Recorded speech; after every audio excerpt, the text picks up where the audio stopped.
నమస్తే. Food delivery వేన్‌లో Trump తప్పించుకున్నాడు అనే వార్త ఇప్పుడు సోషల్ మీడియా మొత్తాన్ని కూడా వైరల్ చేస్తుంది. అసలు ట్రంప్ ఎక్కడికెళ్ళాడు? ఎక్కడి నుంచి ఎక్కడికి తప్పించుకున్నాడు? అసలు ఫుడ్ డెలివరీ ట్రక్‌లోన ట్రంప్ తప్పించుకోవడం ఏంటి? సో, ఇది ఒకసారి మనం చర్చిద్దాం. మనతో పాటు సీనియర్ జర్నలిస్ట్ దాము బాలాజీ గారు. సార్ నమస్తే. నమస్తే. సార్ విచిత్రమైనవి ఏమైనా చేయాలనంటే అది ట్రంప్‌తో యాహ్! ఎవరు కాంపిటీషన్‌లో రాలేరు. సో, ఫుడ్ ట్రక్‌లో తప్పించుకోవడం ఏంటి అసలు? ఎక్కడున్నాడు? ఎక్కడి నుంచి తప్పించుకున్నాడు? సెక్యూరిటీ ఏమైంది?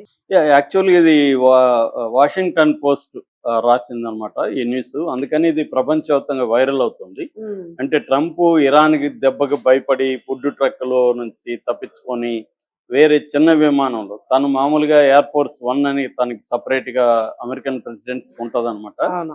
దాంట్లో కాకుండా ఒక చిన్న మిలిటరీ విమానంలో అతను తప్పించుకొని వెళ్ళాడనేది ఇప్పుడు బాగా వైరల్ అవుతుంది. దీని మీద అఫీషియల్‌గా అయితే పెంటగన్ అంటే అమెరికా రక్షణ శాఖ అయితే ఎటువంటి ప్రకటన చేయలేదు గానీ, ప్రపంచవ్యాప్తంగా ఇది వైరల్ అవుతుంది. ముఖ్యంగా ఇరాన్ మీడియా దీన్ని విపరీతంగా వైరల్ చేస్తుంది.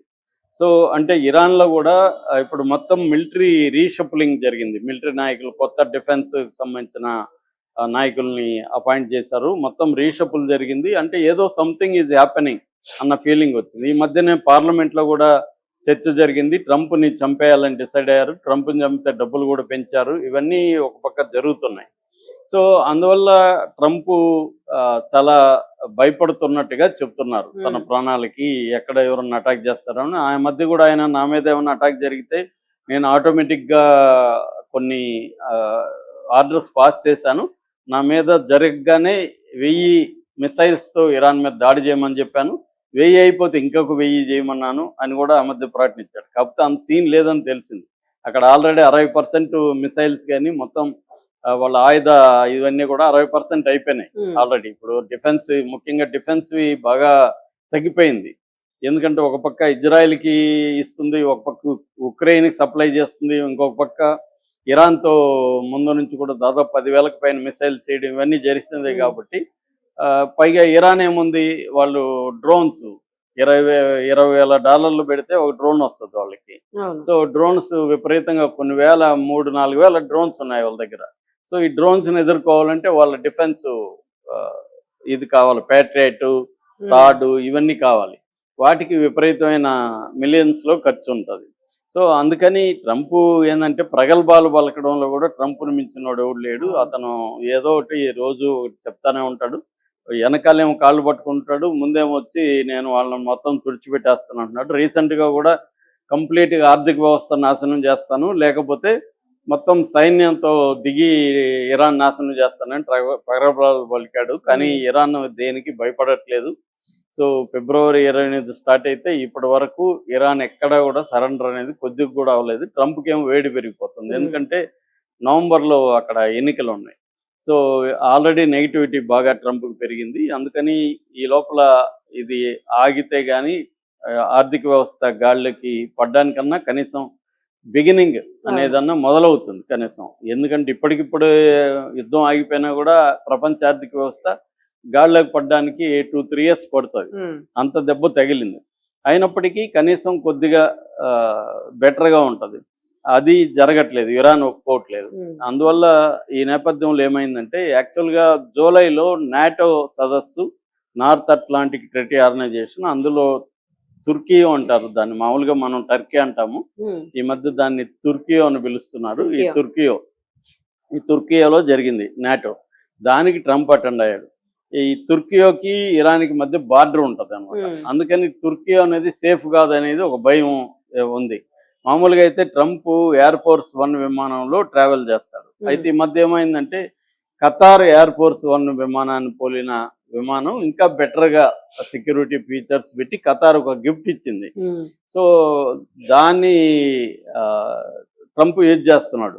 అయితే ఈ మధ్య ఆ విమానంలో కూడా ఏమన్నా ఖతార్ కాబట్టి ఇరాన్కి ఖతార్కి సంబంధాలు ఉన్నాయి కాబట్టి ఏమన్నా పెట్టారా, సీక్రెట్గా ఏమైనా పెట్టారా, అవన్నీ భయంతో దాన్ని కూడా పదే పదే చెక్ చేయించడం, కొన్నిసార్లు దాన్ని అవాయిడ్ చేయడం చేస్తున్నాడు. మొన్న మాత్రం ఖతార్ దాంట్లోనే వచ్చాడు ఇక్కడికి, తుర్కీకి వచ్చేటప్పుడు.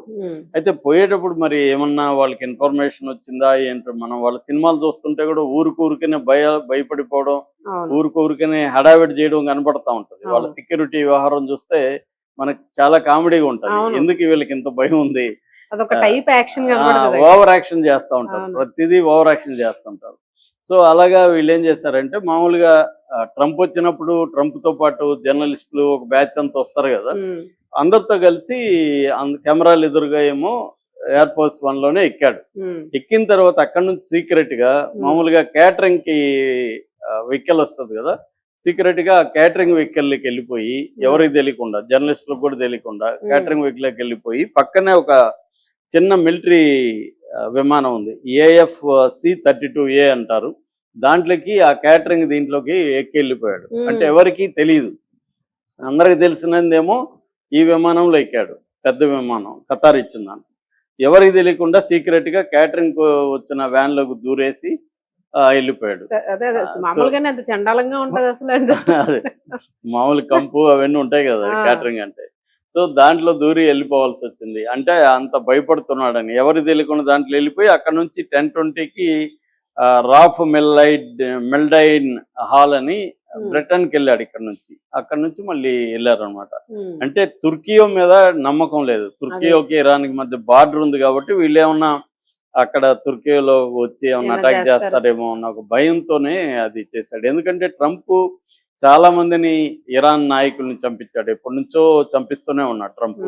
అందువల్ల ఇరాన్ లో ఎప్పుడైనా ఇప్పుడు మన మోడీకి ఏమన్నా జరిగితే మన భారతీయులందరి రక్తం మరిగిపోదా, అలాగే వాళ్ళ సుప్రీం లీడర్ ఆయన 37 ఏళ్లుగా పరిపాలించిన వ్యక్తి, ఆయన్ని చంపినప్పుడు అలీ ఖమేని ఆయన చంపినప్పుడు ఖచ్చితంగా ప్రతి ఇరాన్ బ్లడ్ ఖచ్చితంగా ఇదవుతుంది, ట్రంప్ని చంపాలనుకుంటారు. ఆయన ఒక్కడే కదా, ఆయన ఫ్యామిలీలోనే 6 మంది చనిపోయారు, దాంతోపాటు 40 మందికి పైన ఇంపార్టెంట్ రోల్ చనిపోయారు. అంతకుముందు కూడా వాళ్ళ డిఫెన్స్ నాయకులు చాలా మందిని ట్రంప్ చంపించాడు. ఇటు ఇజ్రాయెల్ కూడా చంపించింది, వాళ్ళ న్యూక్లియర్ సైంటిస్టులని, వాళ్ళ మిలిటరీ అధికారులని, వాళ్ళ రాజకీయ నాయకుల్ని, అనేక మందిని ట్రంప్ అండ్ బెంజమిన్ నెతన్యాహు చంపించినప్పుడు ట్రంప్ని చంపాలనుకోవడంలో తప్పేం లేదు. సో ఆ భయం అనేది ట్రంప్కు ఉంది కాబట్టి ఇప్పుడు ఈ ట్రక్కులో దూరి వెళ్ళిపోయాడు. అయితే ఇప్పటికి కూడా యుద్ధం అంతమైతే కాలేదు, ఒక టెన్షన్ వాతావరణం అయితే కనిపిస్తూనే ఉంది. ఒక పక్క రీసెంట్ గా హౌతీలు ముఖ్యంగా సౌదీ అరేబియా మీద అటాక్ జరుగుతుంది, అక్కడ అట్లా రెడ్ సీలో కూడా షిప్పుల మీద అటాక్ జరుగుతుంది, మన ఇండియా షిప్ మీద కూడా మొన్న అటాక్ జరిగింది. సో ఉద్రిక్త వాతావరణం అలాగే ఉంది. ఇది కూడా బ్రెంట్ క్రూడ్ ఆయిల్ కూడా 80 కిందికి దిగి రావట్లేదు.